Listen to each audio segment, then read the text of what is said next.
Sandal নেন আর দেখে শুনে থাকেন। চলেন, আমার জন্য দোয়া করেন। আসেন আসেন, নামে আসেন, যেন সহিভাবে যাইতে পারি। আসেন। বাইরে কার দেখতেছি, গাড়ি কিনে গেলে না কি গাড়ি? না, কার দেখেই কয় গাড়ি কিনে লিয়ে আসেন আসেন।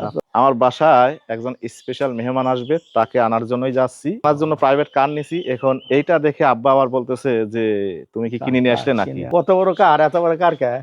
কার তো বড়ই হয়। আসেন আব্বা। এগুলি বড় হয়, বড় গাড়ি। যেখানেই যাবেন সবসময় মা বাবার কাছ থেকে দোয়া নিবেন। মা বাবার দোয়াটা হচ্ছে সব থেকে বেশি প্রয়োজন। ইনশাল্লাহ ভালোভাবে ফিরে আসে। ইনশাআল্লাহ দোয়া ইনশাআল্লাহ করি তোমার ভালোভাবে যাবে, ভালোভাবে ফিরে আসে। ইনশাআল্লাহ ইনশাআল্লাহ। আমার ড্রাইভার ভাই করছি ভালোভাবে বিসমিল্লাহ রওনা দেব নাকি?